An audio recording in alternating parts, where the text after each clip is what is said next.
7:38 en Punto Noticias, primera emisión. Saludamos ya con nuestra primera invitada. Se trata de la legisladora de la bancada de Pachacutic, Mireya Pazmiño, presidenta de la Comisión de Régimen Económico, que está a cargo de analizar la proforma presupuestaria 2022 enviada por el Ejecutivo y que, como les decíamos en la introducción, desperta ya varias alertas por parte de sectores relacionados con la educación y con la salud. ¿Cómo está, asambleísta? Buenos días y gracias por acompañarnos. Le saludamos a Alexis Moncayo, quien le habla a Licenia Espinel.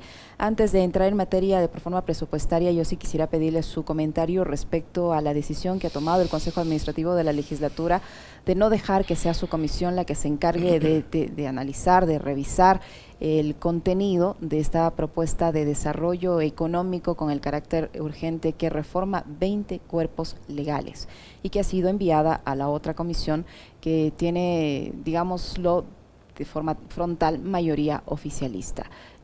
¿Qué opina usted sobre esta propuesta que entendemos fue ya al menos compartida con su bloque? Ustedes ya conocen los detalles de esta propuesta que, a decir de los expertos en materia económica, pues está hecha a la medida del presidente de la República y el sector económico que lo respalda, porque intentan con esto evitar o generar una amnistía tributaria para las personas que tienen activos no declarados en el exterior. ¿Cómo está? Buenos días, bienvenida.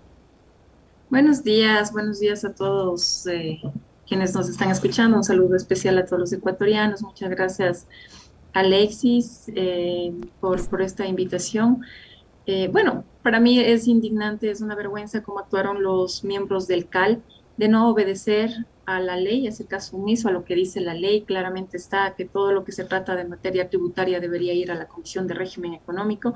Y de igual manera hubo un informe de la Unidad Técnica Legislativa que ellos recomendaban que esta ley económica urgente debería ser tratada en la Comisión de Régimen Económico, pero de igual manera tampoco hicieron caso.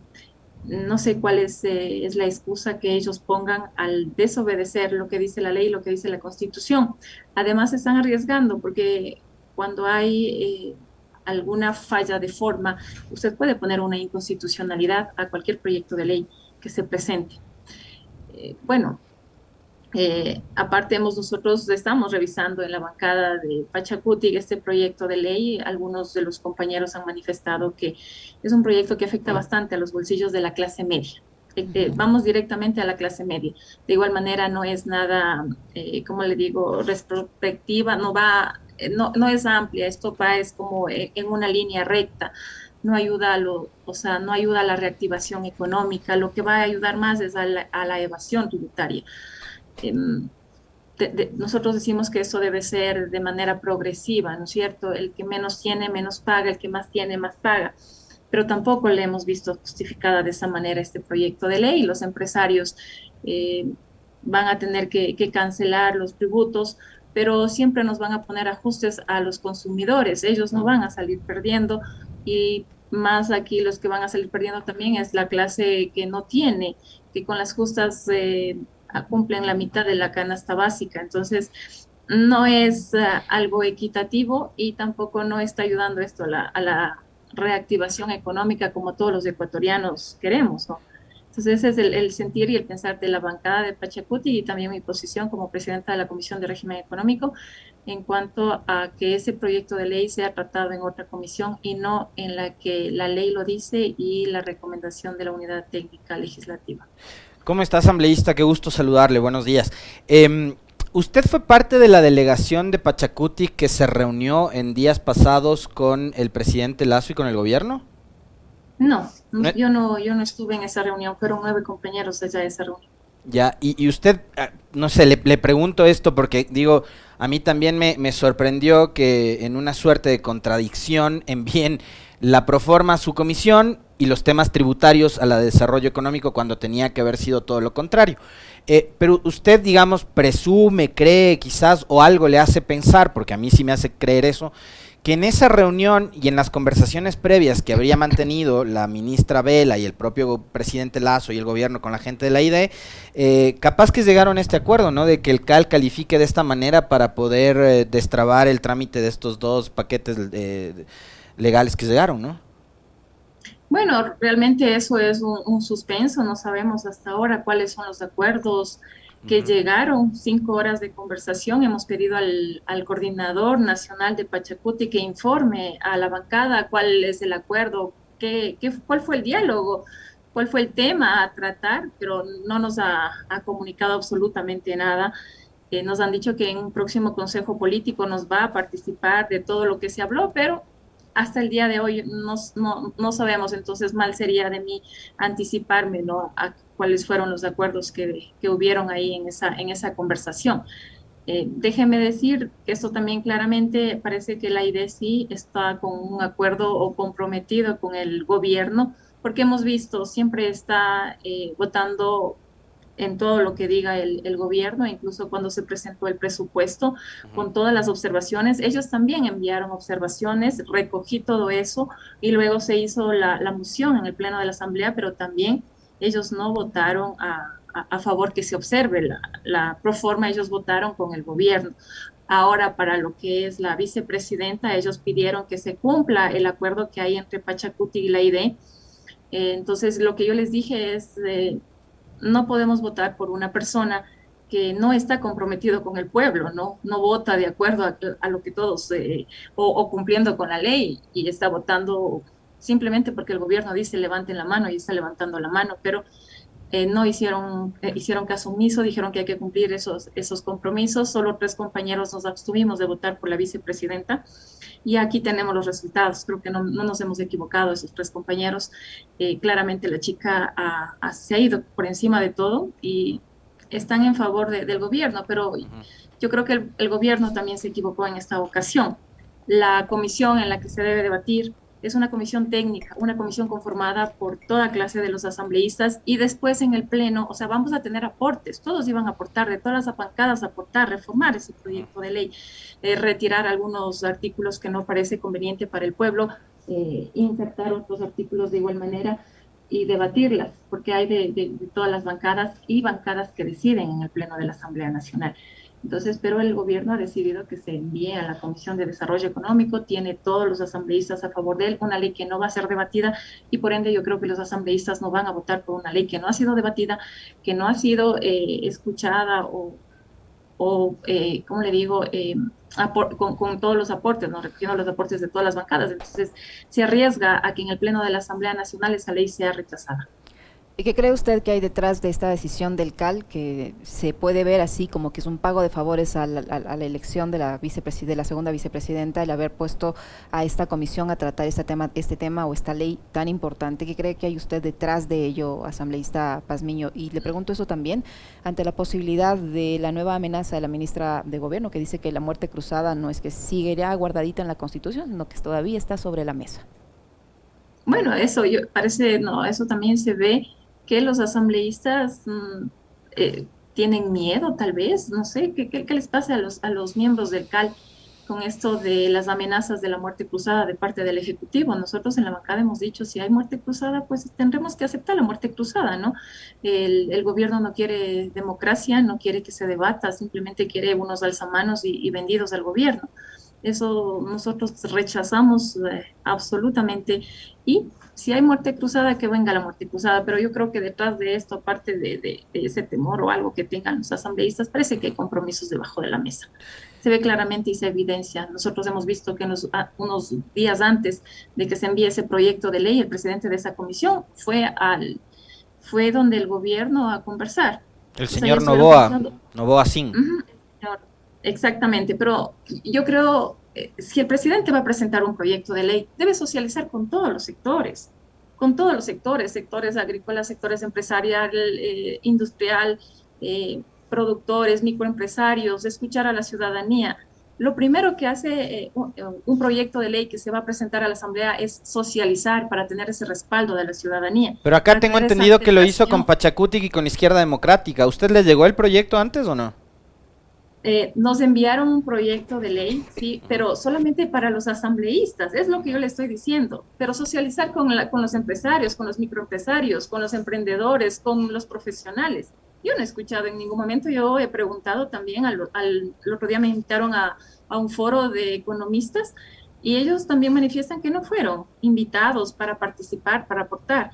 Entonces, si no hay esa socialización y de pronto viene e impone en la Asamblea Nacional, nosotros sabe que somos la voz del pueblo y muchas de las personas han dicho que esa ley es muy perjudicial. Entonces, ¿qué vamos a hacer los asambleístas? Y en ese, como le dije, y en esa comisión no creo que vayan a recoger todos los aportes o no nos van a permitir también opinar que se elimine algunos artículos. Entonces, mal hizo el gobierno de enviar a esa comisión y no socializar antes con Ahora, en todos su los comisión sectores. está la proforma presupuestaria y en los últimos días lo que se ha revelado como además uno de los datos más importantes por lo trascendental que es el ámbito educativo en una sociedad y sobre todo tomando en cuenta lo que fue el discurso del entonces candidato Guillermo Lasso, que ofrecía gratuidad para todos quienes aspiran a la educación superior y que dijo que el Estado no iba a poner trabas ni bloqueos para todos los jóvenes que querían entrar a la universidad, que él garantizaba el total acceso a la universidad. Resulta que les va a reducir en 213 millones de dólares los ingresos a las universidades públicas. ¿Qué van a hacer ustedes en su comisión para evitar ese machetazo a los recursos que se destinan a la educación superior en el país? Bueno, nosotros lo único que tenemos que es aprobar o observar la proforma presupuestaria, ¿no es cierto? Solamente esas dos alternativas tenemos en la Asamblea Nacional. Y si no cumple con lo que dice la Constitución, no cumple con todos los objetivos de las partes sociales, que es lo primordial que se debería garantizar acá, ¿no? Y a la educación, que es la base de un país, creo que nosotros debemos rechazar y debemos observar en ese sentido la proforma presupuestaria. Pero mire, es más o menos 310 millones de dólares lo que se está eliminando paulatinamente, que ha venido ya eliminándose ese presupuesto para las universidades.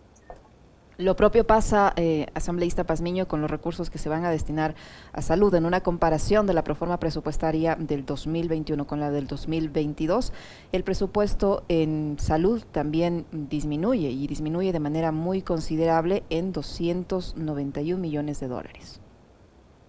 Sí, lo que pasa, y ese problema tuvimos nosotros al debatir la proforma del 2021, la prorrogada hasta agosto del 2021, en el sentido que ellos tomaban de lo ejecutado, el presupuesto ejecutado, es decir, de lo que alcanzaron ellos a ejecutar del presupuesto, y de acuerdo a lo ejecutado, cumplían con lo que dice la Constitución, pero nosotros pedíamos y que se cumpla con lo presupuestado. Si yo asigno un valor a la educación, a salud, cumplir con la regla de la Constitución a ese valor que yo asigné y para la próxima proforma. Entonces ellos decían no, que solamente lo que han alcanzado a ejecutar. Pero era el justificativo que tenían los representantes, no tanto del sector salud como del sector educación, era que no alcanzan a ejecutar el presupuesto porque son entregados o son asignados a destiempo el presupuesto. Son entregados en el mes de septiembre, son entregados en el mes de octubre. Entonces, ellos no alcanzan a ejecutar ese presupuesto y tienen que devolver a las arcas del Estado. Entonces, ese era el justificativo que ellos tenían y es por lo que nosotros también observamos la proforma, pidiendo se cumpla con las asignaciones que dice la Constitución, de acuerdo a lo presupuestado, no a lo ejecutado, pero en este sentido, nuevamente parece que esa proforma está en ese sentido elaborada, ¿no? Ujú. Y por ende no va a cumplir con lo que dice la Constitución. Asambleísta, cambiando de tema, en las próximas horas tengo entendido y que hasta hoy, además, la Comisión de Garantías tiene que presentar el informe de lo que ha sido este proceso de investigación entre comillas, porque no sé acceso a qué documentos han tenido, si todas las instituciones públicas que manejan precisamente esos datos y esta información no han entregado nada. Pero tienen que entregar el informe de la investigación relacionada al tema Pandora Papers. ¿Cuál es la expectativa que usted en lo particular tiene del trabajo que hizo la comisión y cuál debería ser el destino además de este caso tan polémico que involucra al presidente de la República, Guillermo Lasso? Bueno, nosotros hemos aportado también, hemos ayudado a construir ese informe desde la Comisión de Régimen Económico, guiándonos a través de las pruebas, ¿no? Eh, habrá que esperar, creo que tiene plazo hasta el día de mañana la comisión, entonces hemos escuchado también otros aportes que hicieron los asambleístas de UNES y de paso me solidarizo con la compañera que está haciendo o sufriendo violencia política, la asambleísta de UNES, no recuerdo en este Mónica momento Palacios. el nombre, Mónica Palacios, y muchas gracias por toda la información que ha recopilado, ¿no? Que está fuera de lugar y le están sacando muchas cosas. Pero bueno, es mujer, es asambleísta, ha tratado de buscar la verdad, ha tratado de buscar pruebas para esto de Pandora Papers. Yo creo que no debería sufrir esa agresión política de parte de todos los ciudadanos. De igual manera, yo pasé lo mismo por tener mi posición dentro de la Asamblea Nacional. De igual manera, algunos dirigentes de Pachacuti me expulsaron, luego dijeron que no debía haber sido expulsada por el apoyo de mi provincia, entonces me solidarizo con ella. Habrá que ver, ¿no? Cuáles son la información que tiene, esperemos cuál es el informe, pero yo he pedido que sea un informe técnico. Estoy aportando también con eso, que sea un informe técnico y luego en el Pleno de la Asamblea Nacional los asambleístas verán o pondrán la parte política, ¿no? De acuerdo a las recomendaciones, porque hay algunas, de acuerdo a la Constitución, que el presidente puede ser destituido, se puede llevar también a juicio político por incumplir en sus funciones, pero más la destitución. Pero habrá que ver a qué conclusión llega, primero desde esa comisión y luego en el Pleno de la Asamblea Nacional. ¿Y cómo analiza usted o cuál es su criterio respecto a la serie de contradicciones que se han dado en esta investigación por parte de las autoridades del gobierno y diferentes entidades estatales que tenían que cumplir con su responsabilidad de funcionarios públicos y acudir a la Asamblea Nacional a entregar la información? Mire usted que la superintendenta de bancos no dijo nada, el señor del Banco Central tampoco, de varias instituciones, la Contraloría tampoco, o sea, nadie sabe nada. Al mejor estilo de Shakira se han portado la mayoría de voceros de las instituciones públicas. El propio presidente de la República no acudió, envió posteriormente una carta, después que se hicieron públicos documentos oficiales desde Panamá, él, su defensa, a través de su defensa, ha enviado una carta, pero no ha acudido, siendo el primer funcionario público a la Asamblea Nacional, pese a que días antes, en un mensaje de televisión, en una entrevista televisada, dijo que sí iba a acudir. O sea, ¿usted cree que es con todas estas cosas que han sucedido, hay transparencia en este caso? ¿Podemos esclarecer las dudas que se han generado en este caso? ¿Cómo lo evalúa usted? Bueno, yo como una vergüenza de tener esa clase de presidente que no aclara y no actúa de manera transparente. Creo que es la primera autoridad del país y el primero que debería estar ahí pidiendo comparecer. Recuerde usted, también esto es algo contradictorio. La comisión apenas se enteró de estos papeles de Pandora, la comisión de fiscalización, el presidente dijo que él va a hacer una investigación muy minuciosa y él se ofrecía a ir al palacio, ¿no? De Carondelet para recabar la información, para tomarle las declaraciones al presidente. El presidente de igual manera lo dijo en todos los medios de comunicación que él estaría muy dispuesto a declarar sobre estos papeles de Pandora. Pero cuando se cambió de comisión, el presidente ya se excusó de no ir. Primero porque decía que debe estar ya después de las declaraciones de otras autoridades, él sería el último en acudir a la comisión, pero no hay nada de esto, no se ha dado nada de estas cosas y es una vergüenza para todos los ecuatorianos y para el país a nivel internacional. Él debió estar presentando toda la documentación y siendo transparente con aquello. Entonces, rechazo ese comportamiento, esa posición del presidente y como ecuatoriana sí estaría yo pidiendo se presente toda la información, se aclare qué es lo que hay atrás de todo esto. Si él tuvo, y él lo ha dicho, que tiene paraísos fiscales y está hasta el año 2017, otros dicen que todos los papeles se legalizó luego de las elecciones. Entonces, yo creo que él por ética debería también renunciar o poner en consideración de los ecuatorianos o de la Asamblea Nacional que ellos decidan si se acepta o no se acepta la renuncia de ese cargo. Y con respecto de este tema, y para ir cerrando eso y pasar a otro capítulo, ¿cuál es su lectura con respecto de la negativa de las instituciones que tenían que entregar información y no lo han hecho?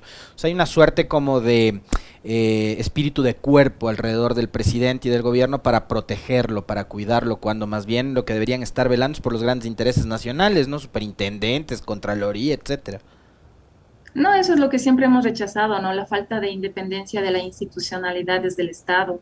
de todos los poderes del Estado siempre están en favor ahora se ha visto en favor del gobierno, en la Corte Constitucional, actuando de acuerdo a los intereses del Estado. No tenemos representación nosotros los ecuatorianos en ninguno de estas funciones, en ninguno de estos poderes. La superintendenta de bancos actuando en favor de la banca privada, porque yo le he tenido en la comisión y he preguntado qué ha hecho durante esta pandemia y durante los reclamos que tenemos nosotros los usuarios o los clientes de la banca, que siempre nos están descontando. Hemos sufrido algunas estafas también en las cuentas bancarias con falsificación de firmas, pero la señora no ha respondido absolutamente nada. Hemos preguntado si en algún momento ha sancionado a algún banco.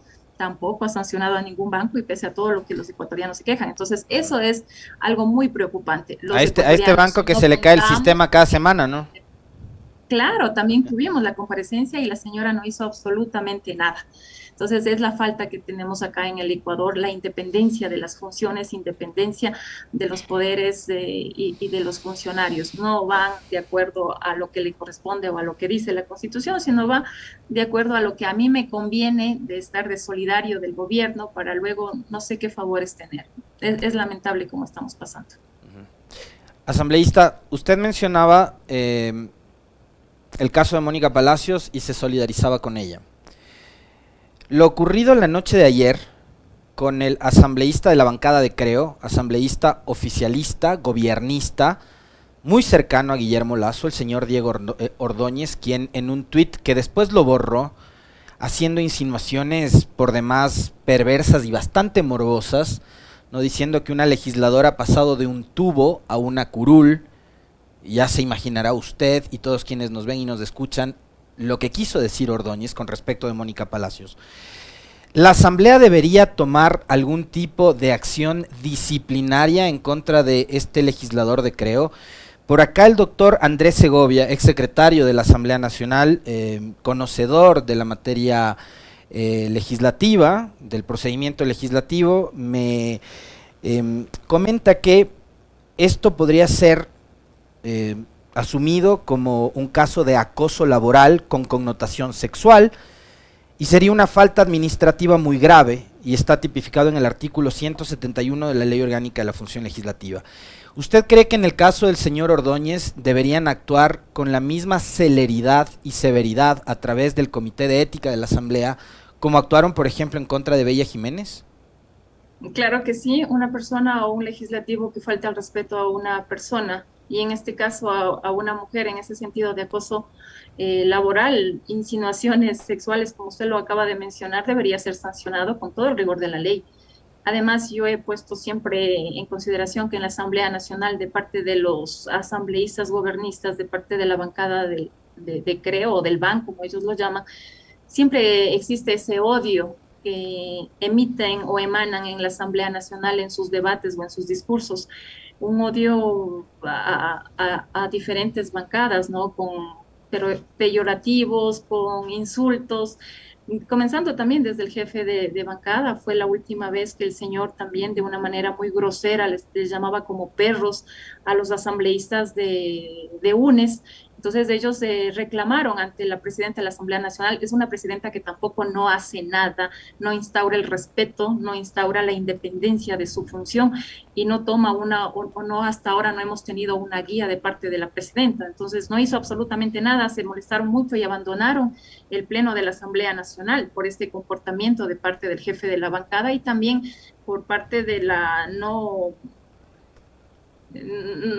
respuesta rápida de la presidenta, de pedir respeto hacia todos los asambleístas, y en este caso, como usted lo menciona, debería la presidenta de la Asamblea Nacional tomar esa iniciativa y pedir que se sancione con todo el rigor de la ley a esa clase de asambleísta que hace esas clases de interpretaciones, de manifestaciones, o no sé cómo él considera, ¿no?, que se debería actuar en la Asamblea Nacional. Es una persona que siempre está con insultos a todos los asambleístas. Yo he pasado también por insultos de parte del señor cuando yo he puesto algún comentario en el Twitter. Él siempre está también leyendo los Twitter y piensa que solo él puede hacer alguna clase de comentarios y está juzgando los Twitter de otras personas.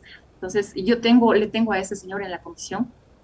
siempre, muchas de las veces he sufrido también groserías de parte de él, pero bueno, hemos tratado de ponerle en su lugar. Y la presidenta de la Asamblea Nacional debería, como iniciativa, pedir el respeto para todos y comenzar un proceso dentro del Comité de Ética. Asambleísta Pazmiño, antes del viaje del presidente de la República, este largo periplo que ha realizado tanto el Reino Unido como España, él había manifestado, tras las protestas de movimientos indígenas y organizaciones sociales, que se reuniría con la CONAIE el 10 de noviembre. Ahora, en una entrevista con un medio internacional, con la cadena BBC, ha dicho que se va a reunir con la CONAIE, pero no con Leonidas Issa, al que ha calificado como golpista. Y un presidente democrático no puede hablar ni negociar con un golpista que emula al personaje Joker de Batman, que es un personaje anarquista. El líder indígena es un anarquista, promueve solamente la destrucción de todo lo que existe, dijo el presidente de Ecuador en esta entrevista con la cadena BBC. ¿Qué opinión le merece esas expresiones del presidente de la República en contra del presidente de la CONAIE, la mayor organización indígena de la que ustedes son precisamente su brazo político, y 5 días antes de que se concrete esta supuesta invitación al diálogo y con estas condiciones? Bueno, realmente ya no me quedan más palabras, ya he pasado con vergüenzas, con lamentaciones de cómo se comporta el presidente y esas expresiones que da el presidente de la República. Leonidas Issa es el presidente de la CONAIE, debería reunirse con el presidente de la CONAIE y con todo el consejo político que representa este gremio, ¿no? Es lo ideal el diálogo para poder llegar a acuerdos. Y si él le considera de esa manera, entonces él mismo está diciendo no diálogo, no acuerdos. Todos tenemos derecho a las protestas y creo que el movimiento indígena siempre nos ha estado representando. Yo me he sentido representada como mestiza también, porque los mestizos no salimos a las calles, no estamos en las luchas, no estamos en las resistencias. Nosotros luego lo único que recibimos de los resultados de la lucha y de la resistencia de ellos, muchas de las veces. Recuerde que en octubre fueron ellos la iniciativa de salir a las calles. ¿Para qué? Para pedir que no elimine el subsidio de los combustibles. Se elimina el subsidio de los combustibles sobre los precios de todo, absolutamente de todo.